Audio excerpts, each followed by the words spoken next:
Welcome back to My Trauma's Chronic, but I'm iconic. There are moments in life where everything shifts in an instant. The ground beneath us gives away. The familiar light fades. We find ourselves lost in the unknown. Whether it's illness, grief, or personal crisis, darkness has a way of finding us all. But what if, instead of fearing it, we learnt to walk through it? What if we discovered that darkness wasn't something to escape, but something to embrace? Today I'm joined by the incredible Viv Grant, author, executive coach, and a woman who has walked through her own darkness and emerged with a powerful message of hope.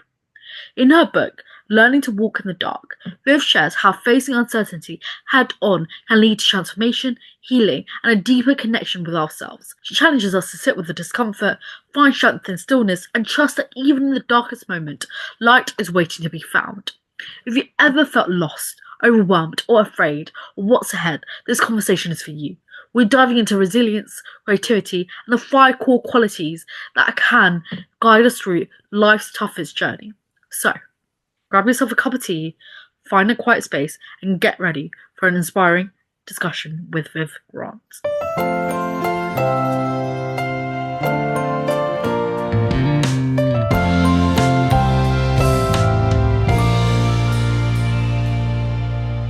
Viv, can you tell us a bit about what you do and what your background is?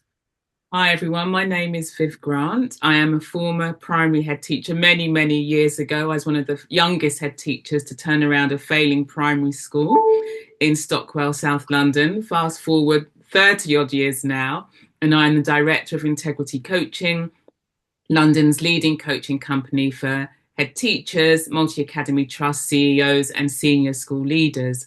And we really specialize in that area of how do we help people overcome the stress, the emotional challenges that come when you're leading a community, and stay connected to that deep vision, that passion and purpose that got you into the profession in the first place. So really, we're all about just preventing burnout, but enabling people to see that by engaging in deep, soulful conversations, you can connect back to you and lead from a place of deep inner wisdom. So that's what I'm about in the world. Amazing. You've recently written a book. Can you tell us a bit about the book and the inspiration behind it? So I have it here. This is my book, Learning to Walk in the Dark. It's a book that I never imagined that I would write. In August 2023, I was diagnosed with a rare and aggressive type of uterine cancer that it turns out is dominant in women of colour. It's safe to say it was one of the most terrifying experiences in my life. I think, we all know the statistics that 1 in 2 of us will be diagnosed with cancer. But even with those statistics, we never think it's going to be us. But it was me. And what transpired was a time of deep introspection as I had to find a way to overcome the fear and anxiety that seemed to really just be surrounding me within initial days of the diagnosis. And how the book came about, during my recovery, my daughter and her best friend, they helped me to paint because I wanted to engage in art therapy as a part of my recovery from surgery. And at the Royal Marsden, where I was being treated, they didn't have any art therapists available. And my daughter's best friend, she's an art student, so they offered to help. They'd be my art therapist jokingly, but literally a week after surgery, and I could barely walk. They'd put fairy lights in the front room, plants, lovely music. Isha, my daughter's best friend, brought round some acrylic paints and little canvases. And yeah, they just said paint. And I was like, oh, I can't paint. I've never painted before. And no, I said, I want to, but I don't know. And Isha was just, don't overthink it, Viv. And then to this day, it still feels miraculous to me. I started to paint, and these paintings started to pour out of me. And they weren't little stick figures or anything like that. They were proper paintings. And, my family, my husband, my sister, like we've known you all your life. We've never known this side of you. And I didn't know this side of me either. But they really provided some real deep comfort for me.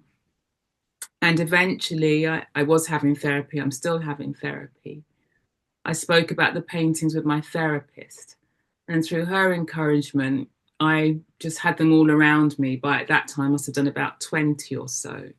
And as a coach, I know about the soul's journey. I knew about how all of us, there's this archetypal pattern that we go through. We go through deep, challenging times in our lives where there's the departure, the initiation, and the return.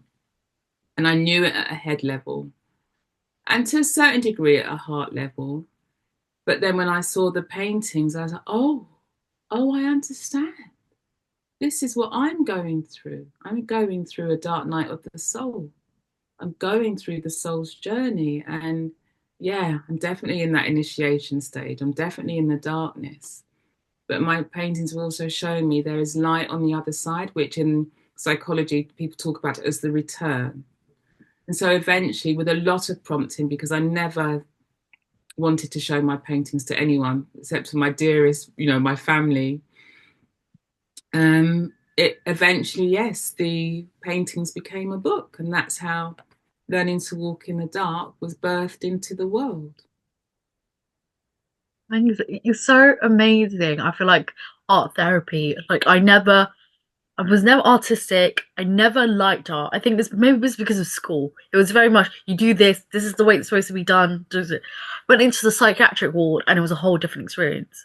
But like, Mm. here's art supplies. I'm like, what do you mean here's art supplies? Like, and I got really creative. Trust me, when I left, most of the taxi's boot was full of paintings and Oh, canvases. wonderful. Yeah, it's so empowering.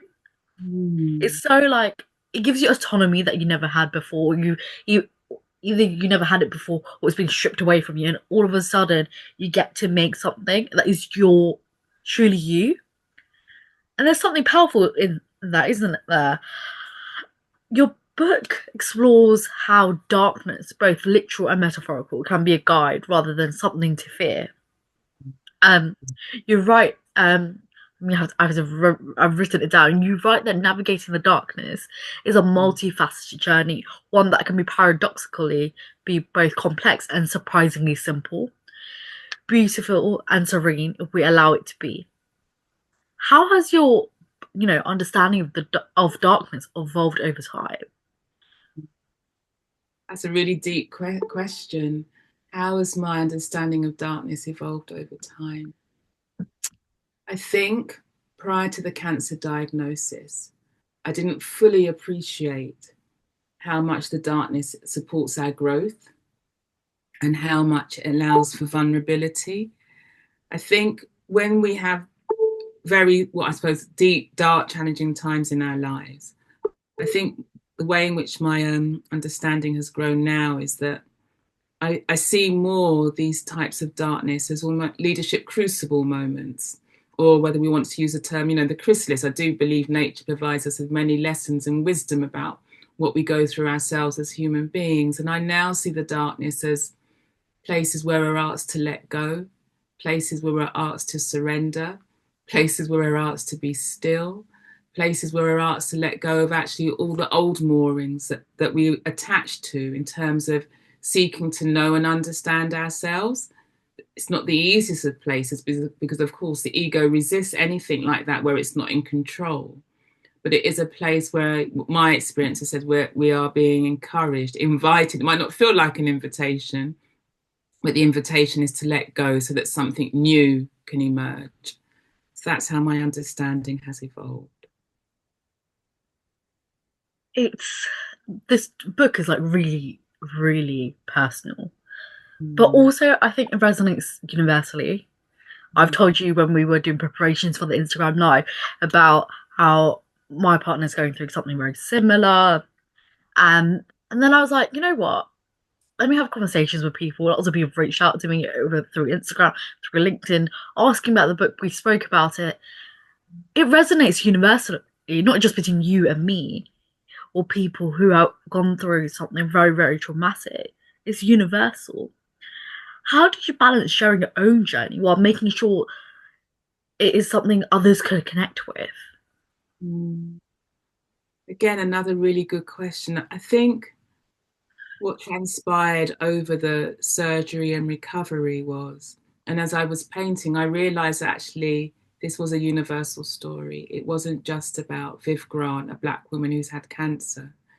It was actually this dark night of the soul, this understanding that it's not me that says it, it's an author, Richard Raw, and I quote him in the book. He says, you know, in the Western society, we've forgotten or we don't understand that often the way down is the way up. That Mm. is universal, it's for all of us. So in the end, it didn't become a case of balancing. It just became a case for me of accepting that what the place that life had brought me to was to a place of a deeper understanding of this archetypal journey that we all at different stages in our lives go on. And it's often not just once, tends to be more than once as we deepen into who we are and who we are becoming. One of the quotes in your books is called "Winter will take you by surprise, and the darkness too." We even discussed this on the Instagram Live just briefly. Your cancer diagnosis seems to be quite a defining moment, like one of the inspirations behind the book. Mm. How did your, experience shape your perspective on resilience and healing? Wow. Think where it took me to, and it's something that I'm still working through, is that place of extreme vulnerability, Mm. the vulnerability that I had never really experienced in my life before. And a sense of, oh gosh, now that I'm thinking about it in greater detail, I think the way that I answer that question and I'm processing as I'm talking to you, Rosemary, is part of that was about learning to trust myself and my own inner wisdom. When you face a cancer diagnosis, one of the things that became very clear to me, and it's understandable, is the amount of fear that your loved ones have, and the amount of fear that there is in the medical profession. And then, but what I taught for myself, but what I came to realize though, was that fear actually amped anxiety. It didn't help to make me resilient. It actually helped, it created a level of anxiety and fear that actually was working against me having any agency or really allowing myself to be still, which again, when there's fear swirling around you, it's very difficult. And I think the whole experience, how it shaped my take on resilience was actually me having to say to myself, Viv, you need to find a way to shut out all the other voices, even though they're trying to be really helpful. And some are coming from a place of love, and some are coming from a place of, let's say, expert wisdom, the medics and the doctors. If you don't find a way just to listen inwardly, then this whole experience, which is in itself overwhelming and frightening, the learning within it, although I don't think I was using the term learning at the time for myself, it was just a sense I need to be still and I need to shut out the noise outside so I can listen to what's going on inside of me, because it was evident through the paintings that something out of my own awareness was happening inside that was necessary and a part of this journey that I was on. I think it's, I think when you go through something traumatic or something that is not what you expected it to be, is always filled with so much fear. And you're like, how do I navigate this fear? And you're so fixed on problem solving everything. But wait, I need to take a step back. I need to Mm, just tune into my body to actually be like, what is going on? How am I feeling? Because how am I able to address all the problems around me or what I'm going through if I'm not in tune with what my body needs? Not just physically, but emotionally and mentally. yeah, yeah, most And definitely. sorry, yeah, it's it feels like it's a constant journey, and that feeling of vulnerability, either when it's new or you have not recognized it before, Mm, to the same extent, you're like, what do I do with this? Why do I feel this way? This is so either it's disgusting or like this is scary. I mm, want nothing to do with this. And then you go be like, I don't like this is so uncomfortable. mm, And sometimes I feel like you said, you need to be still. You need to be like, okay, I've gone through what I've gone through. Let me just sit. Let me just sit for a few seconds and figure out what I need. mm. Yeah. You describe a moment called the descent, Yeah. as a moment where life, as we know it, changes suddenly, just as we spoke about, when plunged into the unknown. What was the hardest part of facing that darkness? Oh, goodness. The hardest part. I think to begin with, I just couldn't make sense. I couldn't make sense that this had happened to me. I couldn't make sense of it all. It was like this was happening to someone else, and I was in a bad dream, and I was Mm, going to wake up, and the doctors were going to tell me they've messed up my records or whatever, but it wasn't me. So I think the first of all, the hardest part was just accepting that actually this was happening to me, accepting that life as I knew it was never going to be the same again, and that life had put me on a trajectory that I hadn't, yeah, who prepares for cancer, that I hadn't prepared for. I think it was the acceptance. Yeah, that was the hardest bit, accepting. So I think once you accept, then you can begin to walk with whatever has come to find you. But if you haven't accepted, then you're resisting all the time. And so I had to let go of any resistance to the truth of what I was facing. Yeah. is that I think that feeling that you described, it's like the derealization or depersonalization, as some people might want to call it. And it's like feeling so detached. And with that fear and like something as traumatic as that, finding out that you have cancer, like, me? Like, me? Exactly. Yeah. No, go back, check your files, come back to me. We need 10 minutes, my love. Go take it. I'll make you a cup of tea. What do you need? Like, it's like, Exactly. and that in itself is like, did painting help with that though? Let me Most move. def- yeah, Yeah, most definitely. did it help? You know, Yeah, navigate it through those helped me feelings. to understand it. But again, in a way that, it was that whole sense of dropping out of my mind and Mm, just letting, whether we call it your soul, I talk about it as soul. Some people might say you're unconscious, but whatever, that deeper part of you, that came into the driving seat for me. And yes, my paintings did help because they helped me to see, I would say, at a deeply psychological, spiritual level, that I was in a kind of rebirthing process and that thing of letting go. And there were some paintings I just had to sit and look, and I'm like, what? How did I even paint that? Like there was one which I looked at it after, like, that's my hysterectomy, and it wasn't horrible or anything, it wasn't gory, but I've painted my hysterectomy, but it was so spacious and it was beautiful what I painted. And so there was one sense, okay, so this is my body, this is my soul making sense of this operation that I've had. And then I'd have others that were to do with blossoming and new life. And it was a sense of, okay, I don't feel like, there's new life happening. I had my operation in the depths of winter, but yet my soul, this deeper inner wisdom, this deeper part of me is saying, it's okay, Viv. It's okay. So, yes, my paintings helped a huge, huge amount. I often say to people, after I had the operation, I was discharged from hospital. They gave me mountains of painkillers to take.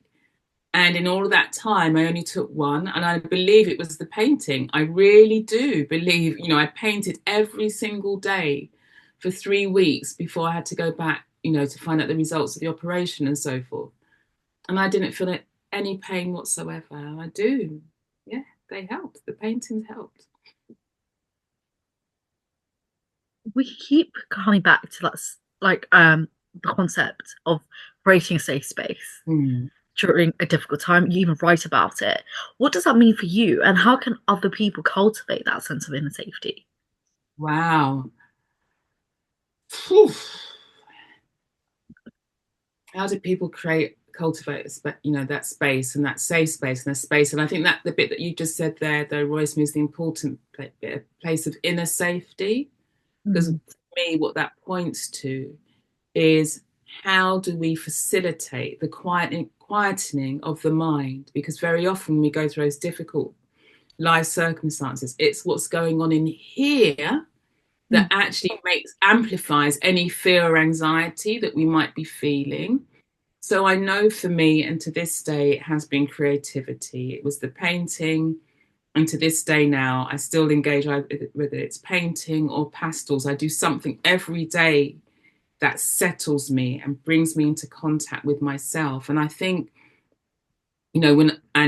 after when I was in recovery, I was part of a all women cancer recovery group. And every woman in that had their own different practice. For some, it was running if they could. For others, it might have been cooking, but it was something where the focus was on self and it was self care. So I think for anyone who's going through a dark time and looking to find that place of inner safety, I think the first thing is to know that you matter. Mm. You are the most important person, and do whatever you can to show yourself love and self care. And I think my experience has been that when you do that, you provide yourself with what you need in that moment. But it's about, recognizing just how important you are in that process. That's what I would say. Fun Absolutely. stuff. Yeah.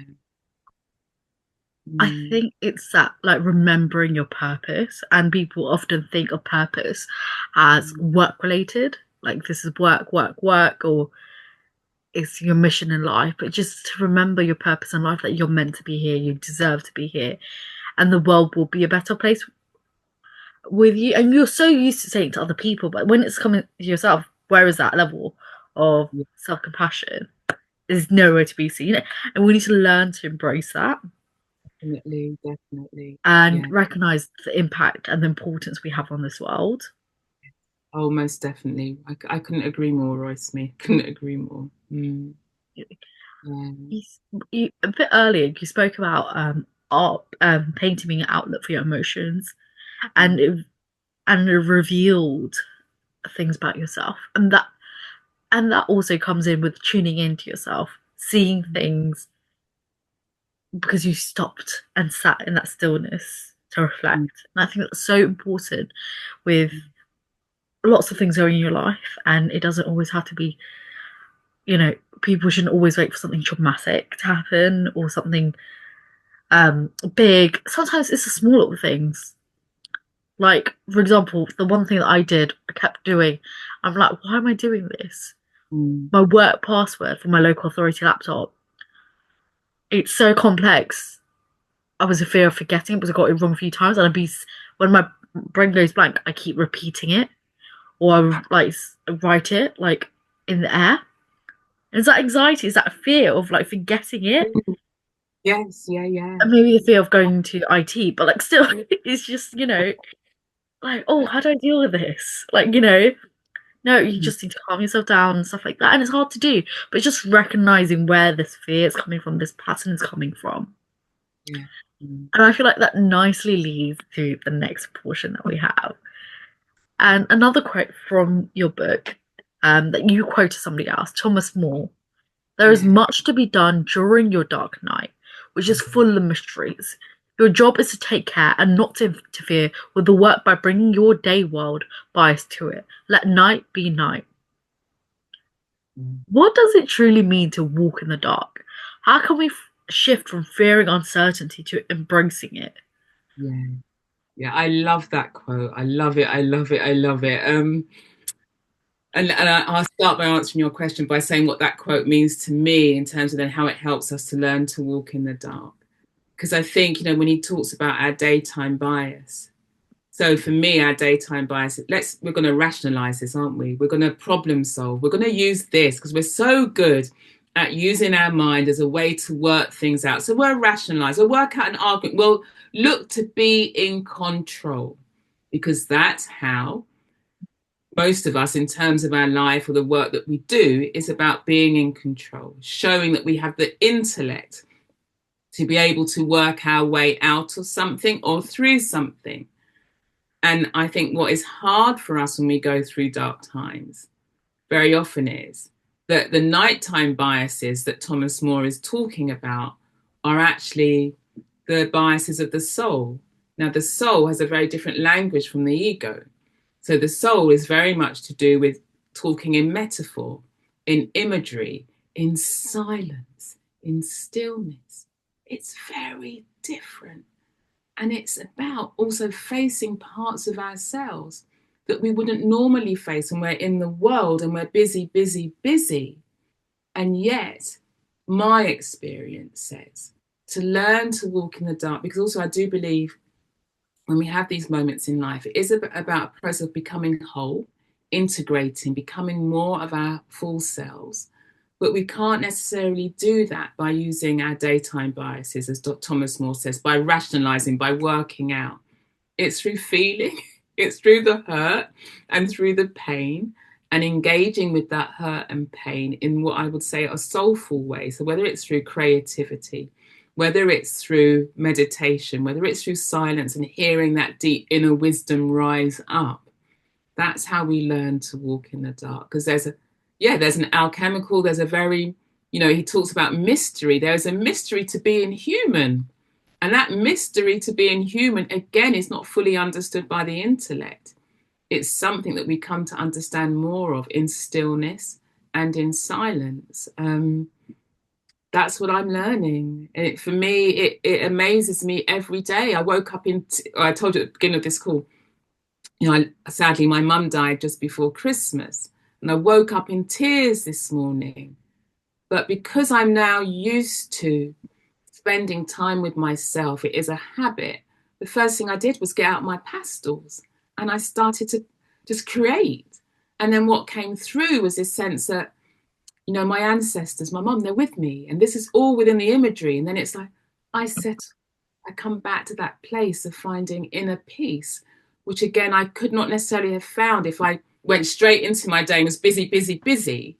I would have still, I'm still very tender, but there's now a kind of comfort in that tenderness because I attended to myself, not by using my daytime bias, but by allowing just my soul, my inner wisdom to come through the creativity and the pastels, which are now just a part of my everyday practice. You introduce the 5 C's of inner leadership: Mm-hmm.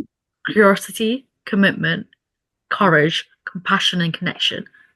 How did these qualities guide your own healing process? How did they guide me? Oh, in a number of ways, really. And again, to begin with, it wasn't until I started writing the book that I realized that these were qualities that were being developed within me over this period when I was recovering. The curiosity was really because I couldn't judge myself. I think to begin with, there was a lot of self-judgment. What have I done to my body? How could this happen? Why have I got cancer? How have I let my body down? And I realized that, if that was one of my clients who'd come to me, I'd never encourage them. And I'd get them to reframe.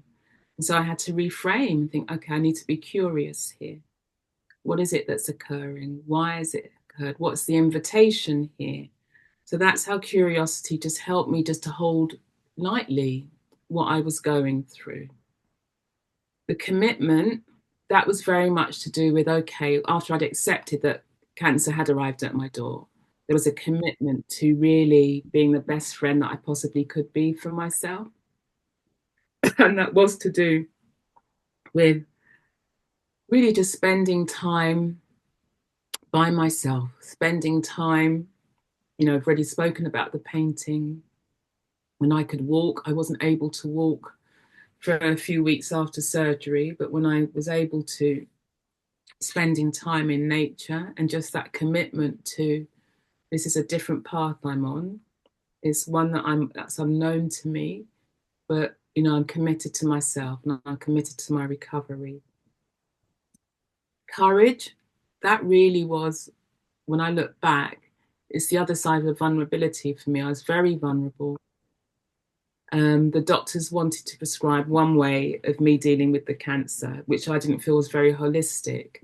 And it was for me to say, actually, there are other aspects of this cancer diagnosis and my recovery that I also want to take into account and consider. So they weren't concerned with the fact that the cancer that I had was one that's dominant in women of color. They weren't really concerned that actually that diet could have something to do, not could have something to do, because my diet was pretty good, but in including other things in my diet, that actually that would help with my recovery. They weren't really interested with that. I didn't dare tell them that I was painting and that I felt that was having an impact as well. So there was something around having the courage to listen to this deep inner wisdom that was arising within me and to follow that as well. Compassion, I've already spoken about, really. I was going to be my best friend, be kind to myself every single day. And even when the tears flowed, just to wrap my arms around myself, even though I had my family here to do that also. And connection, that was in two different ways. One, I had to learn to disconnect from ways of being in the world that had got me to where I was in life. And they none of those, not I shouldn't say none of them, but some of those ways of being and thoughts and old behaviors, it was like life was saying to me, Viv, you need to let go of those. And it was about developing a deeper connection with myself. And something that you spoke about earlier, Roysman, you said about purpose, realizing that through what I was going through, it was forming a deeper connection with the Viv Grant and what I believe is my gifting to the world, and what it is that is the world wants to bring into life through me and my presence. And when I got the time of the diagnosis, I was doing a literature review around wholeness for my PhD. And it was as though life said, okay, Viv, you've intellectualized what wholeness is about. Now you're going to have a real lived experience. And so where I am now is like I have a deeper connection. I've had to pause my PhD for obvious reasons, but when I go back to it, there's a deeper connection to the subject matter that I'm exploring in relation to, hopefully, when I complete my PhD, that body of work being of greater service to the world and what I hope to do through my lifetime and while I'm here on earth. So yeah, that's how those 5 C's have guided me. You, I think that was so an amazing breakdown. I feel like those words get thrown around in society a lot, but to Yeah. actually find meaning within those words and attach them with certain ideas, I think that's so important to be able to actually put them into practice. Yeah. You write, how can you befriend the emissaries of the dark and accept the gifts they have bestowed upon you? What are some of the gifts that darkness offers? Oh, I think there are so many, but we don't often realize it at first. I think one of the key gifts is if we are still and if we are silent enough, we will come into contact with those parts of ourselves that maybe we've disavowed or that we've pushed to one side and that we didn't know were waiting in the wings to become more, to help us become more whole in who we are and who we need to be in the world. So I think that's one of the gifts. I think linked to that, it is growth. I think darkness, again, it is painful, but there's something about the darkness. I often say when I'm giving like keynotes or something or whatever, if we look at potatoes, and when potatoes are put in the dark, what do we notice? We notice that sprouts come out from the top of them. And that's because, and for us, it's a metaphor that no matter what, there's something within that, the potato, that vegetable, that is seeking to grow, to reach up to the light. I believe it's the same for us as well. That in the darkness, hidden parts of ourselves are seeking to come forth. So for me, I suppose what I'd say, it's about integration, it's about growth, it's about new life. They are the gifts of the dark. I'm sure there are plenty more, but they're the ones that have been my experience in terms of the gifts of the darkness. One of the book's invitation is to welcome the night. We spoke about this before, but there's a specific part of this question I feel like is really important. How can people learn to sit with discomfort rather than rush towards the solutions? Okay, so how can people learn to sit with discomfort? And that's the thing, isn't it? Discomfort, because we know in our society there are a variety of things that we can do to stop ourselves sitting with the discomfort. Loads of different ways to distract ourselves. So, how can people learn to sit with the discomfort? I think it's going to depend upon where people are coming from with this. I think there's a mindset piece, first of all. I think the mindset piece has to be that this is in service of me, that whatever I'm going through is in service of me and me becoming more of myself. I think if you can have that mindset at the beginning, then it's easier to sit with the discomfort But if you have a mindset of where maybe you're in a sense of maybe blaming yourself, you want things to get over very quickly, then you will be in that day bias mindset of rushing and not really attuning to what's going on inside. But if you can reframe or have a mindset that is, okay, this is for me, then it's easier then to learn to sit with the darkness or the feeling of being uncomfortable, because your inner dialogue then is about, okay, this is for me. So how can I best support myself? And then it's about allowing your inner wisdom to tell you how to best support yourself and to stay with the discomfort. But if you have that mindset of this is, and yes, it can very well be awful, but if there's that sense of, I just got to get through this, let the doctors or whatever do whatever they need to do, and I'm just going to get on with life. And I have seen that with people. I've seen people have that mindset. And then what I've noticed is the wisdom and the gifts of the darkness have not been identified. They haven't discovered them because their mindset has been, I've got to get through this. I've got to push through this. I'm going to carry on with life as normal. When actually the invitation is, it's not normal anymore. The invitation is to recognize that things have changed and you're a bit invited to engage with this period in your life in a different way. So for me, it's about mindset, really. Because if you can change your mindset, then that helps you to stay with the uncomfortable. Because again, it comes back to the inner dialogue that you're having with yourself. You also touch on the narratives that we carry from childhood and society about fear and control. How do you think those narratives from childhood and society affect how we deal with loss, illness, and personal challenges? Oh, they're huge. They're absolutely huge because we're all conditioned to meet society's norms, even if it works against us. That Mm. is part of living in Western society where there are particular norms that dominate, and most of those norms that dominate are to do with squashing and squeezing and shrinking back so that we don't show up, so that we're not our authentic selves. So I think in terms of how that conditioning impacts, it impacts in a huge way. And again, I mean, for me, that was sort of, I suppose, a bit of an insight again with my cancer and again the recovery process, looking at ways in which I had been conditioned to show up as a strong Black woman. I definitely wasn't feeling the strong Black woman anymore, and realizing actually that was a narrative that had passed its sell by date, and that actually in that space and time, I had to be Viv who was vulnerable, the Viv who could ask for help, the Viv who would weep and weep and weep and not care who was around, the Viv who actually had to lean into a new type of softness with herself. So I think social conditioning has a huge impact because, again, much of the social conditioning isn't to do with what I would call soul work or the inner work. It's to do with living life on the surface. And again, that's why when these hard times come, it's not so easy for many of us to lean into them because we haven't been taught, as I said earlier, that down is up. So we need to find ways to develop those new skills. And part of that is to do with unlearning. And it's recognizing the way in which conditioning has actually hampered our ability to grow through or go through dark times. I hope I've That is, answered your. yeah, you have answered the question very beautifully.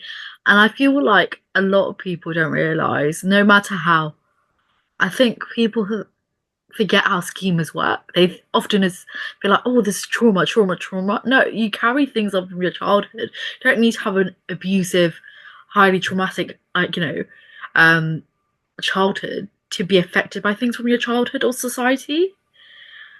And I feel like one of the things, another thing, I feel like maybe I'm jumping around a bit much, but yeah, another thing that you said, but being that strong Black women, I feel like women who are not from, a global majority background do not feel the need to do that because there's not expectations from society being like, you have to be this way, you have to do this, this, and this, and be successful. You can't be too aggressive, you can't be too that, you can't. There's so much expectations, you can't even be your true self, and to even be that way has come from a very strong background. Like, you need to be like, this is the way that I am, this is how it's going to be. And even then, there's still criticism. And Mm. then to be put in such a vulnerable position, and you're like, how do I keep meeting that expectation without things around me suffering? And no matter how much people want to believe it won't suffer, it will suffer just because of the color of your skin. Yeah. Yeah. Mm. And that's another thing to deal with. Another Mm. grief of who you are, the career that you had, how your career is going to look.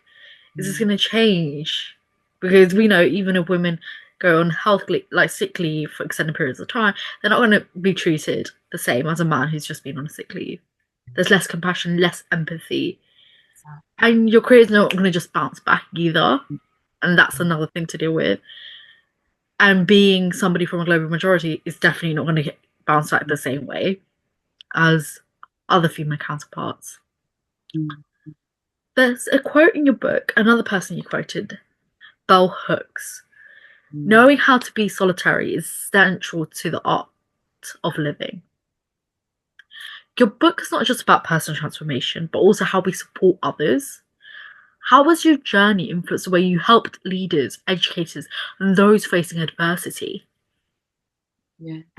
Okay, so like I want to answer that in two ways. Really. I want to come back to the bell hooks quote, and then like how my journey has helped me with those that we support. You know, I think the bell hooks quote is really important because what she's saying is, and I think in our modern day society we forget that she's making a distinction about what solitude is. Solitude is being at ease with oneself.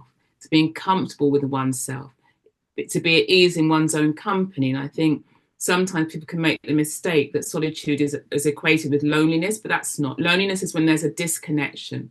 You're not connected to yourself or others, whereas solitude is about a deeper connection with yourself.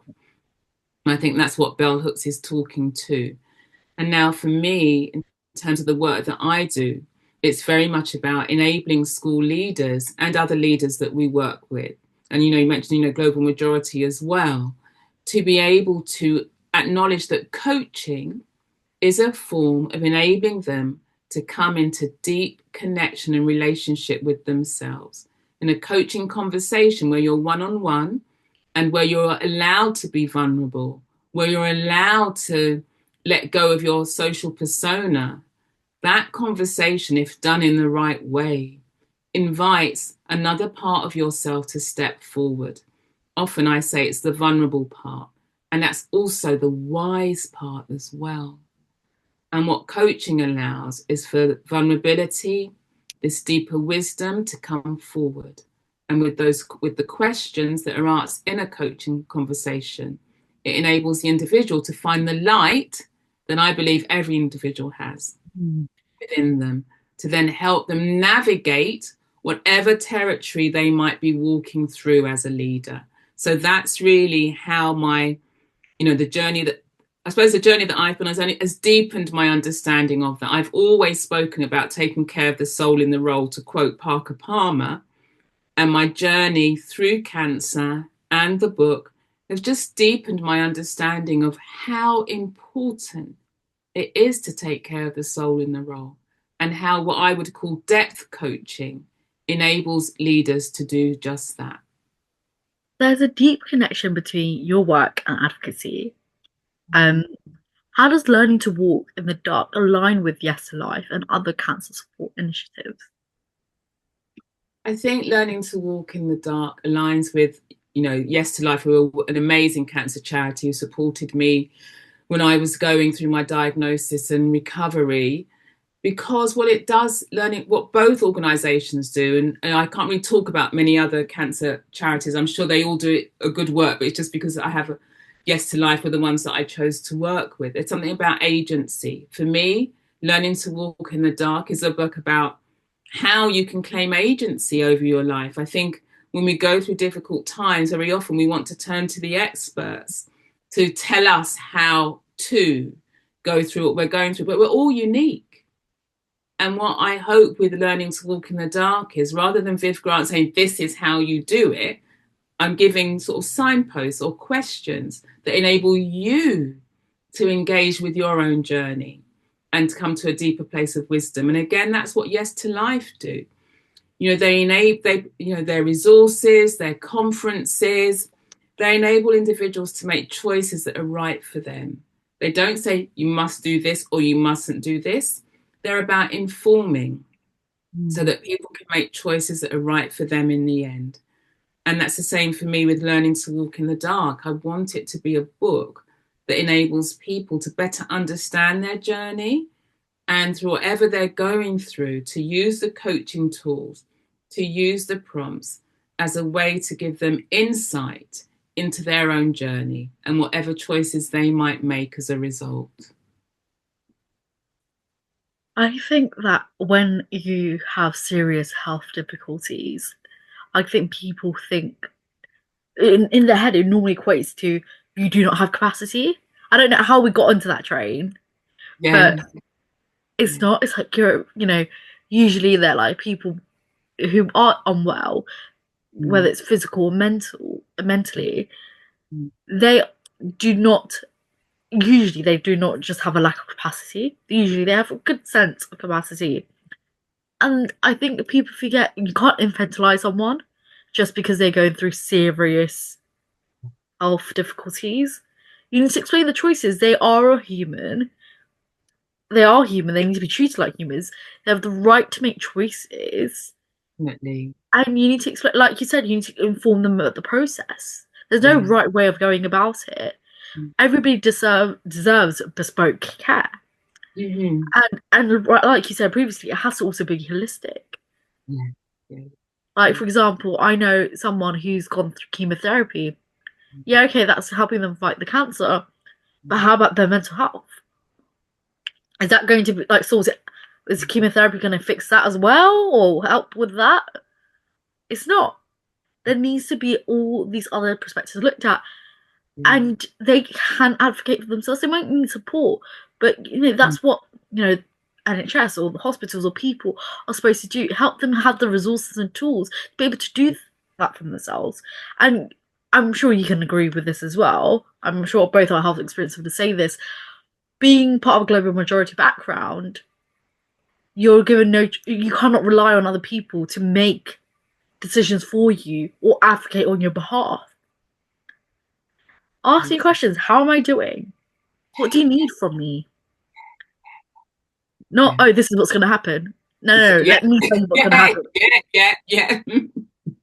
And I feel, yeah, I feel like this is like we're gonna in the next two questions we're gonna talk about systematic issues, but this is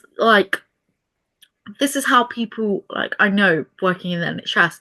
This is why people think that people from global majority backgrounds are aggressive. We have to be aggressive. If we're not aggressive, Wait for ourselves. yeah, you're not Mm. going to hear us. When I speak soft, when I'm like, it doesn't work. When I speak like this, it's going to work. Or when I Mm. shout, you can hear me all of a sudden. Mm. Mm. And you're not deaf. So I don't know why this need for me Mm. to was raised. I don't want to scream or shout or Mm. my health to be at harm for you to take me seriously. Exactly. Exactly. Yeah. You mentioned your daughter. You Mm. mentioned your daughter's friends, your husband, your family, your Mm. son who helps you with technical support as well. Um, what role does community play in healing, and how can we create spaces where people feel supported in their darkest moments? Oh, wow. Beautiful question. For me, it's one of the five C's really. It's connection. We're not meant, I don't believe, to live in isolation from one another. I do believe, we're meant to be in community with ourselves and with others. And I think community can play a huge role in terms of how we travel through life, how we face situations in life. And I think it's to do with that whole aspect of we all want to belong, we all want to feel a part of. And it's about how we actively nurture that. I mean, it breaks my heart, and I think back to the 80s and I think back to, well, I'll just name her, Margaret Thatcher, and her saying there's no such thing as community. And to think there was a deliberate political policy to break down the social fabric of society for people to care about one another and to introduce that concept of individualism where it's just about me. I think much of that actually, sadly, there's a ripple effect in society. But at the same time, there are pockets where people are like, no, no, no, no, no. That's not how to live. That's not how we nurture and take care. Very often, I will say to individuals, for me, if we think about well-being and community being part of that, well-being is about being in right relationship with self, others, and society. And if we have that sense of my well, I can only be well in the world when others are well. And by that, I'm talking about the principles of social justice. It's not about saying that we can be well in the world where there's still disharmony in the world or where there's still unfairness in the world. To be well in the world, we need to be in right relationship. We need to be in community with one another where everyone is supported to thrive and to be their best. So that's how I look at community and what it means in the context of our discussion. You explore the impact of systematic issues like racism and historical trauma in your book. How does healing our personal wounds connect to healing broader societal wounds? I think it's huge. I can't remember who says it, but maybe it's a number of authors who say it. That in terms of the fractures that we see in society today, they exist because people have not, those in power, I should say, actually, have not committed to their inner work, i.e., they are projecting all of their wounds onto society. So rather than look at themselves and start with the healing inwards, they project, they blame, they other, they make scapegoats. And it's my belief, in answer to your question, that in terms of healing generational wounds and the wounding, it has to start with ourselves. Because if I, Viv Grant, can be consciously involved in a process of healing, then it means, in terms of my work out in the world, I'm going to do it from a place of greater compassion. I'm going to do it from a place of greater understanding. I'm far less likely to project my faults onto others and blame them. If I can start with that journey myself, then it means I can be an advocate. I can have greater potency in the work that I want to do around social justice, around leadership to bring healing. So I think, yeah, this whole aspect around generational wounds and healing, it starts with ourselves. Because if we don't, then as we see in as some parts of society, those wounds are projected onto others. There's the othering, there's the scapegoating, and the fractures in society just, they just continue.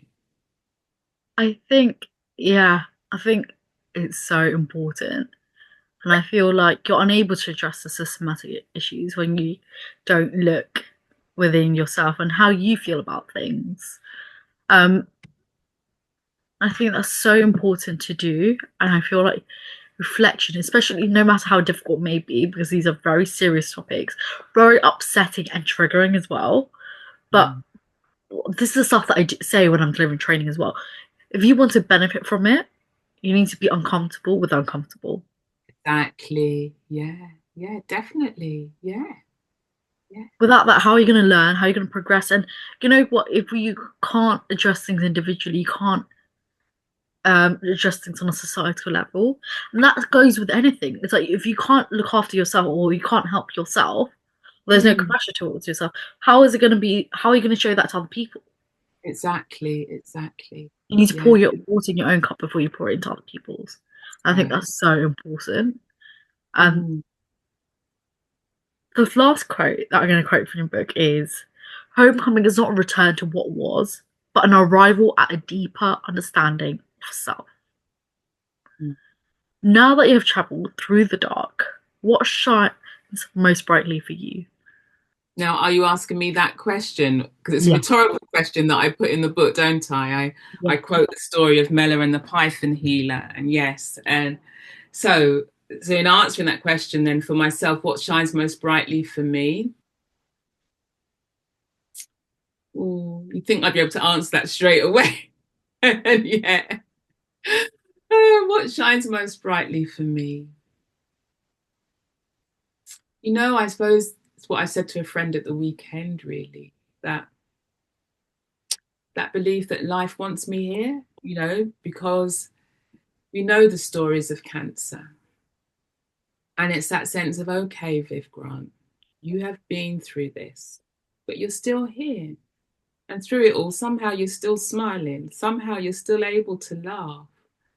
So what shines most brightly for me actually is that life is a gift. That's what it, even with the ups and the downs and the tears and the sorrow, life is one of the most beautiful, precious gifts. And perhaps, we only know sorrow because there's its opposite, joy. And so there's this whole sense, the paradoxes of life that, again, which is part of the gift, that we can only know some of the, joy and love if we know their opposites. But in doing so, then we understand more about the gift of being human. So that's what shines most brightly for me, that life is a gift and being human is a gift. Yeah. Mm. Your book ends with an invitation. If someone's listening is currently in the middle of their own dark night of the soul, what is Yeah. one thing you want them to take away from this conversation? Goodness. Oh, that you're here. It's just what I've said, that you're here for a purpose. The universe loves you. It might not feel like it, but I promise you, there is magic and there is gold inside of you. And whatever it is that you are going through, find a way to trust, to lean into the process. It's not me, it's a storyteller called, American storyteller called Michael Mead. And he says that the gold is at the site of the wound. So it's just that, believe that whatever wounding you're going through, there's gold to be found. Please just hold on. Yeah, hold on. You Mm. are so special. You are so wanted. You really are.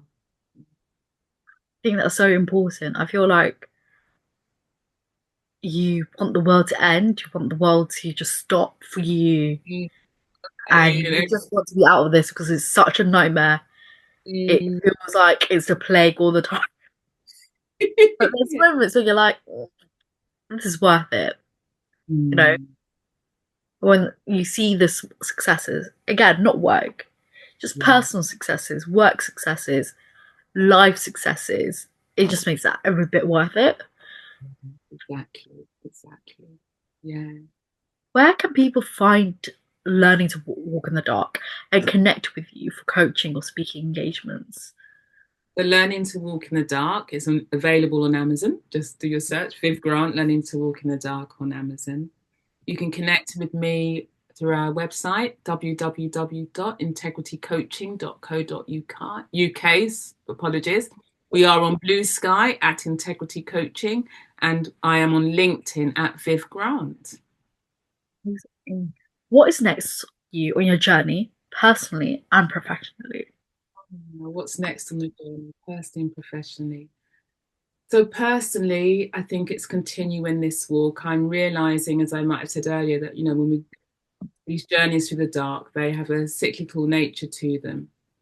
And with my mum dying not so recent, yeah, it's pretty recently, I'm realizing I'm a bit back in the darkness again. But it's about just allowing myself the kindness and the compassion just to carry on journeying and knowing that it's part of my growth.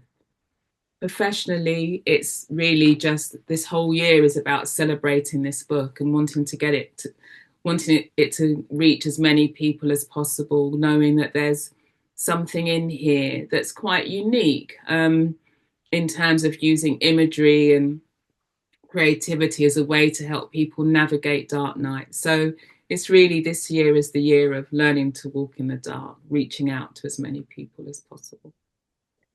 Amazing.